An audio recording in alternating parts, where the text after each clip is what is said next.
Magandang araw sa inyong lahat, mga giliw naming taga-pakinig.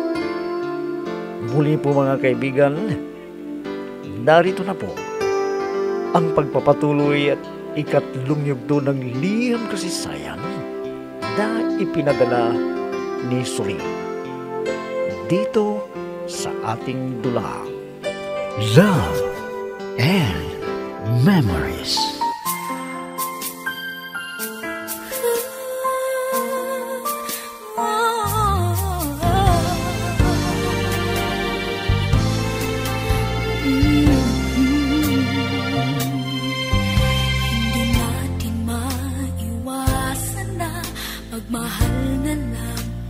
Minsan ay niyaya ni Panindino si Bino sa isang bar at uminom sila. At may lumapit na GRO sa kanila at naakit si Bino. Kaya isinama niya ang GRO at nagsiping sila. Kaya ang ginawa ng GRO ay ginawa niyang lahat para lumigaya si Bino. At hindi lang minsan nangyari yun, kundi pinupunta ng GRO sa bukid si Bino. Isang araw ay pumunta si Paring Bino sa bukid at kinausap si Bino para umutang ng pera.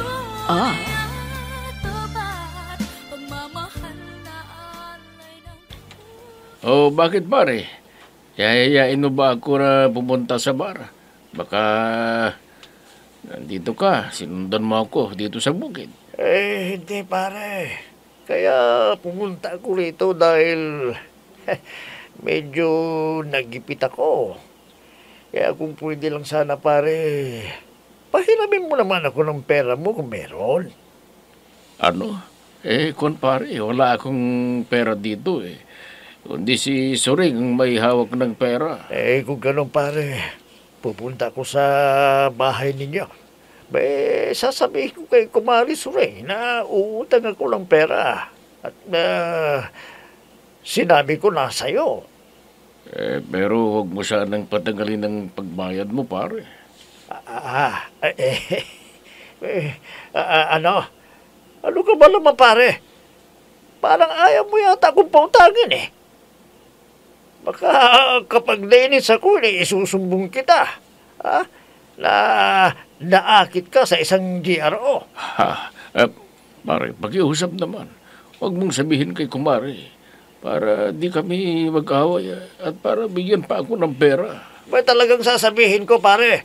Kapag hindi mo ako binigyan ng pera, babayaran ko sana pero hindi ko nagustuhan yung sinabi mo. Parang wala kang tiwala sa akin eh. Kaya magpasensyahan na lang tayo. Ano? Bibigyan mo ba ako? O pupunta ako sa bahay ninyo kay Maring Suring at isusumbong kita? Kung pare, sige, bibigyan kita. Pero doon ko na ibibigay sa harap ng tindahan ni Loring. Sige, hihintayin kita doon mamaya. At pag hindi ka tumapad sa usapan natin, malas mo. Dahil sa susunod na mangyayari, hindi mo magugustuhan.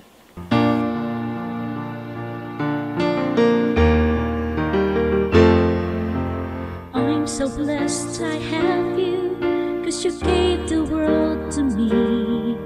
You're my inspiration, the perfect one in my life forever. You make my life complete.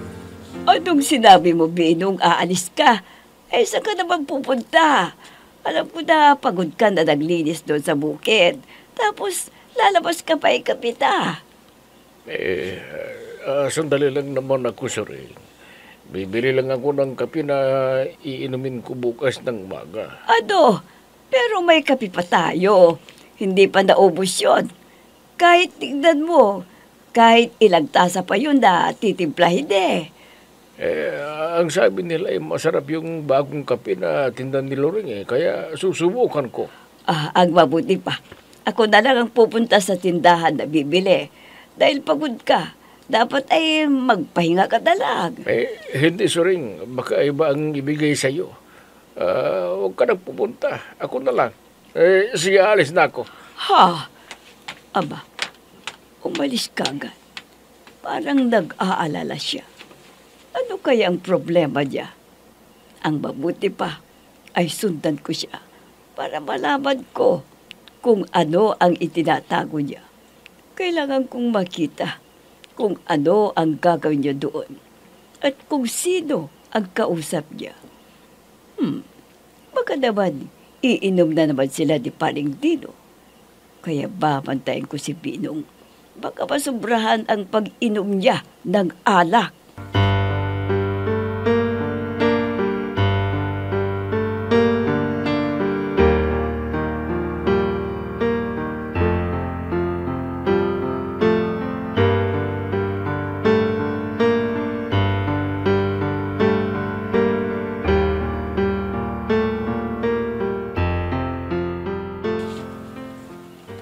Paring Dino, kanina ka pa ba dito? Kung kasi, nagpahinga muna ako at napagod ako sa paglilinis ko doon sa bukid. Hindi pa naman, pare. Akala ko nga hindi ka pupunta. At talagang dediretso na ako sa bahay ninyo. Nakikiusap naman ako, pare. Huwag mo nang sabihin sa kumari mo. Baka magtatampo yun sa akin. Hindi naman ako mahirap kausap, pare. Hindi, sige. Pero magpainom ka naman. Matagal nang hindi pa nasasayaran itong lalamunan ko ng alak. Pero, pare Kuan, wala akong sapat na perang dala ngayon. Anong problema niya? Hindi umutang ka kay luring ng alak at pulutan. Problema ba yun? Pero pare, hindi pwede na magtagal ako rito. Baka sundan ako ng kumari mo. Nandito lang tayo. At ako kasama mo rito. Kaya huwag kang mag-alala, pare. Ako nang bahalang magpaliwanag kay kumare. Luray! Bigyan mo nga kami ng tig-isang serbisa ni Paring Bino. Ilista mo muna sa kanya at babayaran niya sa ibang araw. Isang taon ito. Pag hindi ako makapagpasensya, pupukpukin ko ng bote ang ulo niya. Pare, pinadagdagan ko na ng pulutan yung inutang nating alak, ha? Para lalong sumarap yung kwentuhan natin at pag-inom natin, hindi ba? Ano? Oo! Sinasamantala ni Tino ang pagkakataon na may panlaban siya sa akin at hindi ako makatanggi. Ano man ang gusto niyang hilingin. Turay! Yung inudar ko!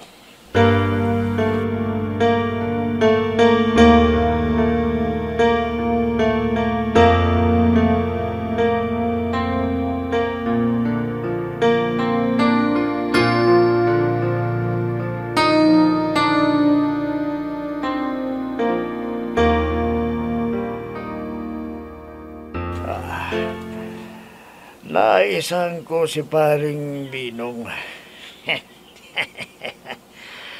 Ngayon may alas na ako para makuha ko ang gusto ko sa kanya.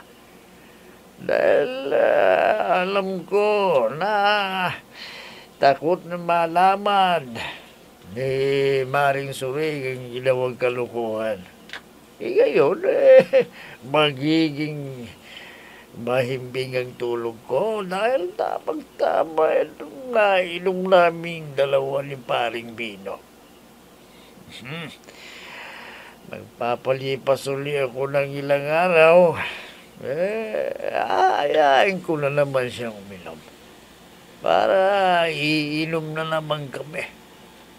Teka, sino kaya yung papalapit na sexy chicks? Sino kaya ito? Di bale. Malalaman ko yan. Pagdating niya rito.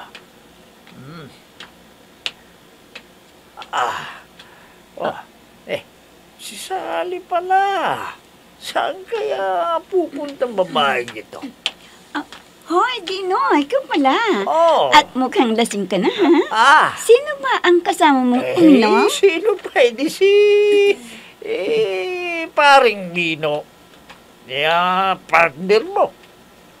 Nung pumunta kami sa bar, alam mo bang hinahanap-hanap ka niya? Lagi ka lang kaming...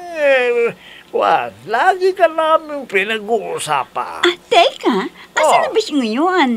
Pwede ko ba siyang kausapin ngayong gabi?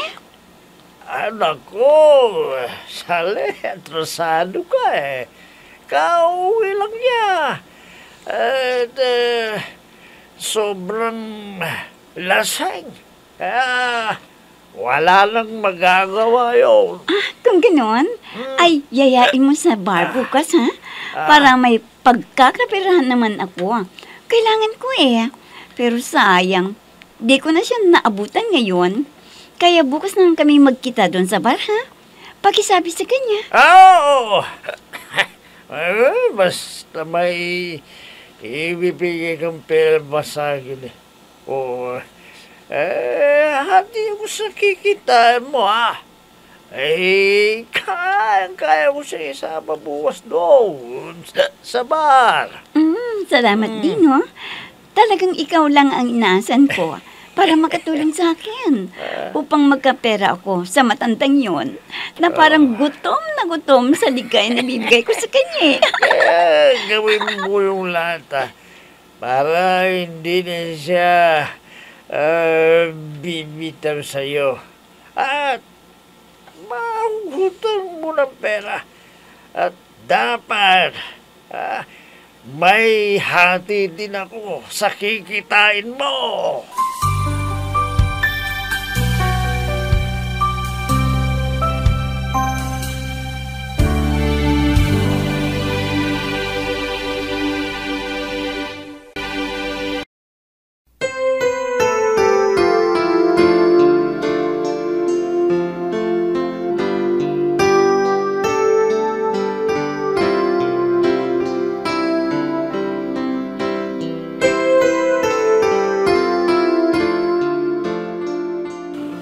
Ay, dako, Bidong. Pabira ka naman. Hindi mo sinabi sa akin na may usapan kayo ni Paring Dino na iinom doon sa tindahan ni Loreng. Wala naman, Soring. Pero nadatnan ko siya doon. At niyaya niya akong mag-inuman kami. Kahit tig-isang beer lang. Pero hindi pala siya kontento sa isa. Kaya naging tig-tatlo kami ng bote ng beer. Humihirit pa. Pero ang sabi ko, magagalit ka pag nasobrahan ko ang uminom. Kaya hindi na ako pinili. Ay, pero sigurado ako na mas malaki ang ambag mo na sa kwanda yun, idumada, kesa sa kanya. Dahil alam ko na kuripot ang kumpare mo na yun. Ay, oo, Soring. Pero wala na akong magagawa, kundi pagbigyan siya. Dahil nakakatulong din naman siya sa akin. Pag may kontrata siya na mapapaayos ng bahay. Ay, sa bagay. Pero huwag na mag-araw-araw, ha? Dahil ang hirap din kita ng pera. Hindi naman laging nagpapadal sa atin ng pera ang anak natin na nagtatrabaho sa Maynila. Oo nga, Soring. Pero alam mo naman si Paring Dino, pag nabalitaan na malaki ang kita natin sa palay at gulay na ibibenta natin, siguradong uutang na naman. Pero ang hirap niyang singilin kung ako ang maniningil. Pero pag ikaw, nahihiya siya na hindi magbayad. Oo nga. Alam mo naman na madali akong kausap.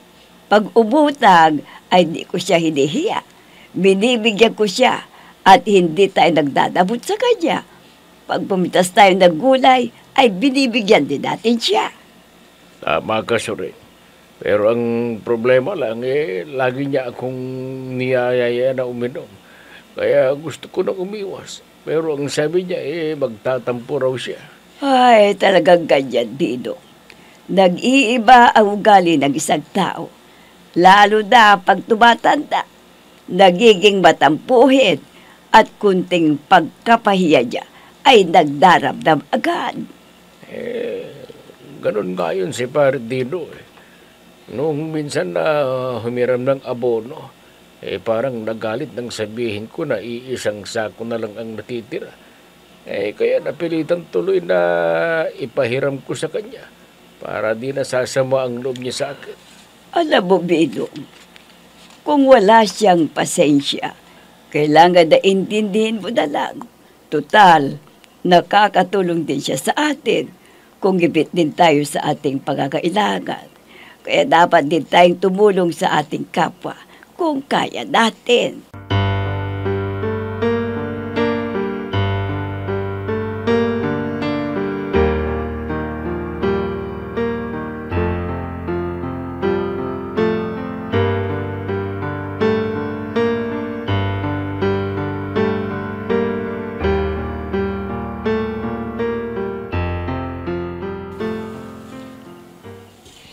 Inay, kumusta na kayo ni Itay? Sinusunod ba niya ang biling ko sa kanya na huwag nang uminom ng alak? Baka matigas ang ulo niya. Mas lulubha ang kanyang sakit. Hindi naman anak, kundi paminsan-minsan umiinom pa rin. Pero katamtaman lang. At nga pala, buti naman na nagbakasyon ka. Alam mo bang nangulila ko sa'yo? Ang hirap pag malayo ka sa amin, anak. Opo, Inay. Kahit ako, ay namimiss ko na kayo ni Itay. Kaya, nagbakasyon po ako para malaman ko ang kalagayan ninyo. Ay, sa awa ng Diyos, hindi kami nagkakasakit ng tatay mo. Dahil nag-iingat na rin ang Itay mo ngayon para hindi na raw maulit ang nangyari sa kanya. Yung matinding sakit ng tiyan niya. Ay, nako. Mabuti kong naisip na ni Tayan. Para na rin sa kapakanan niya yan eh. Para hindi na rin kayo magproblema kung magkasakit siya uli. Oo, anak. Dahil alam mo, naaawa na rin ako sa tatay mo eh.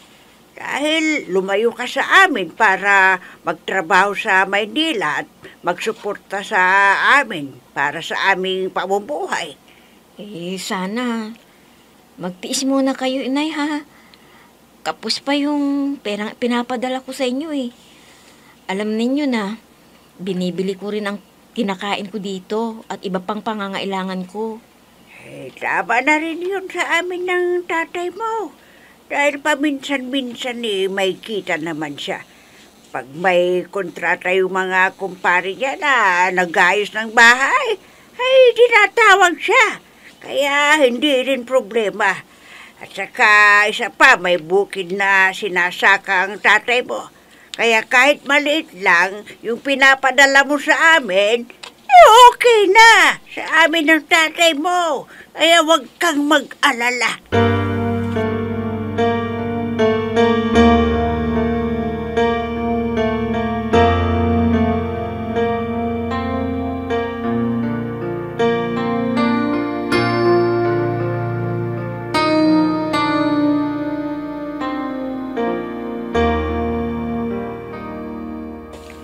Suring, bigyan mo nga ako ng pera. Pupunta kami ni Paring Dino doon sa bahay ng kumpare natin na si Estong. Bakit? May okasyon ba? Kaya pupunta kayo di Paring dito. Oo, Suring. Kung gusto mo, di sumama ka para makalabas ka naman dito at makapamasyal na rin. Ay, naku, Bido. Hindi na kailangan na sumama pa ako. Ay, siyempre, sigurado na magkakasama kayo ng kumpare natin. Nakakaya na nakasama pa ako. Alam ko na iinom na naman kayo. Sige, ikaw ang bahala. Pero ako pupunta para malibang naman ako. At di puro trabaho sa bukid. Ay, sa bagay, tama ka, Bido. Kailangan mo rin yan para hindi nila sabihin na wala kang pakisama. Teka, bigyan kita ng pera para may bigay ka rin kung iinom kayo. Pero, huwag mong sobrahan, baka malasing ka ha. At hindi ka na makauwi dito. Ay, kung mangyayari yan, doon lang naman ako sa kumpare Estong ako makikitulog kung hindi ko na kaya ang umuwi. Oo naman. baka mapahabak ka pa kung lasing ka na uuwi dito. Kaya kung lasing ka na at hindi mo na kayang umuwi, doon ka na lang. Makitulog. Sige, sandali at kukuha ko ng pera para may laman niyang bulsa mo.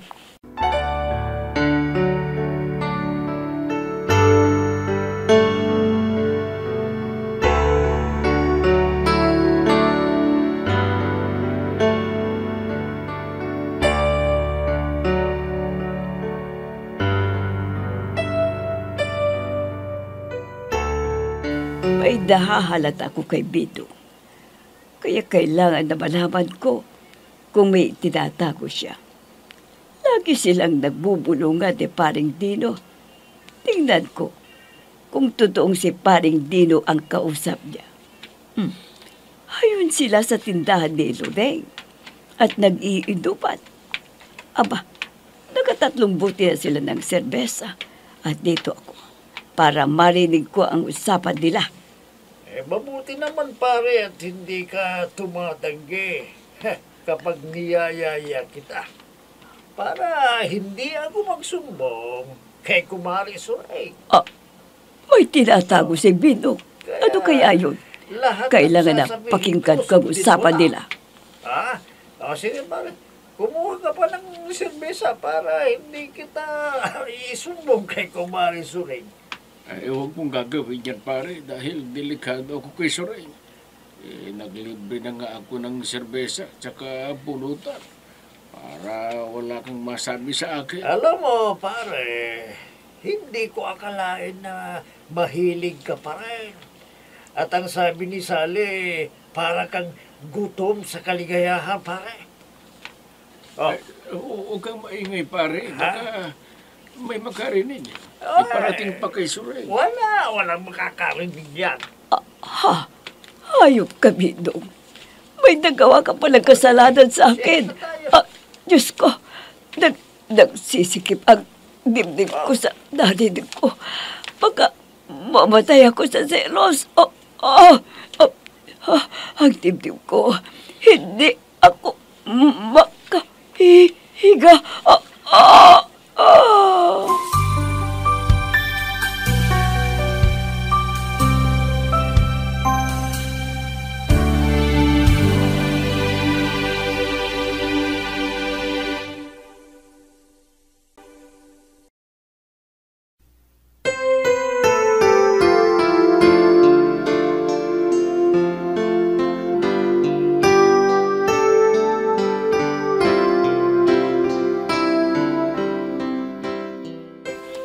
Ano kaya ang mangyayari kay Sureng sa pagkakataon yun?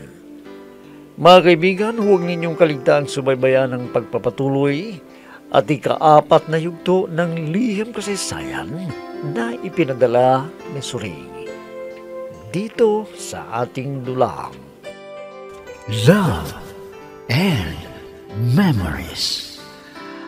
Mga nagbibigay buhay sa ating dula ay sina Mayra Abrihal Narnola, Susan Malikdem, Robert de Guzman, Yehuda Ismael, Eva Alcoriza, Jun Cabato, Ami Diaz, at si Oscar Ora. Technical supervision at musika ni Oscar Ora. Nilapatan ng tunog ni Robert de Guzman. Mula sa panulat at direksyon ni Ami Diaz. Love and Memories. Inihahandog sa inyo ng F3 Recording Studio para sa Pambansang Radyo ng Pilipinas, Bombo Radio, Philippines.